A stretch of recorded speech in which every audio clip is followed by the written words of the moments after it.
یہ ہے مصر، ایک شہر جہاں طاقت نے عبادت کی جگہ لے لی تھی اور ایک انسان پر خدا بن کر راز کر رہا تھا۔ میں ہوں مصر کا بادشاہ، میرا حکم ہی قانون ہے، کوئی سانس بھی میری اجازت کے بنا نہیں لے سکتا۔ بے شک فرعون نے زمین میں گھمنڈ کیا اور لوگوں کو حصوں میں بانٹ دیا۔ فرعون کا ظلم حدوں سے گزر چکا تھا۔ وہ بنی اسرائیل کے مردوں کو قتل کرواتا اور ان کی عورتوں کو زندہ چھوڑ دیتا تھا تاکہ ان کے گھروں میں صرف خوف زندہ رہے۔ میرا بچہ مجھے واپس کر دو۔ وہ واقعی فساد کرنے والوں میں سے تھا۔ تمہارا بچہ اب لوٹ کر نہیں آئے گا، اس نے اپنی آخری سانسیں دے دی۔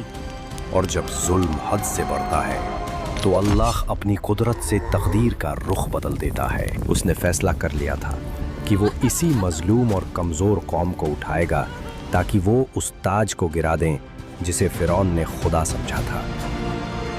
فرعون کو خبر دی گئی کہ بنی اسرائیل کے لوگوں میں سے ایک بچہ جنم لے گا جو اس کی سلطنت کو ہلا دے گا۔ بنی اسرائیل کی اولاد پر کوئی رحم نہیں کیا جائے گا۔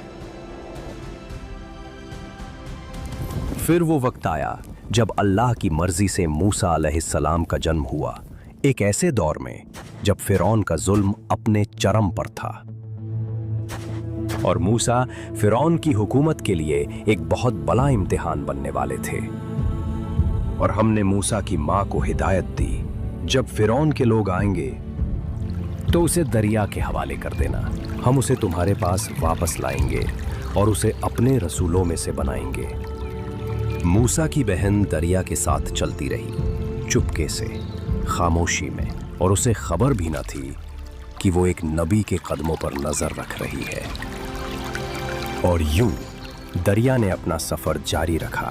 لہروں نے موسیٰ کے پلنے کو سنبھال کر اس راستے پر بہا دیا جہاں تقدیر نے اس کا انتظار لکھ رکھا تھا۔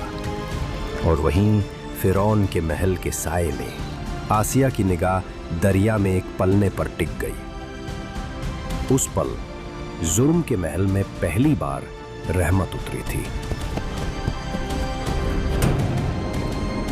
مولائے مصر آسیہ بی بی نے دریا سے ایک انزان بچہ اٹھا لیا ہے۔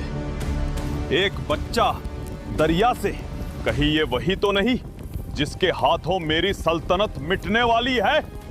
فرعون کے دل میں ایک گہرا خوف جاگ اٹھا۔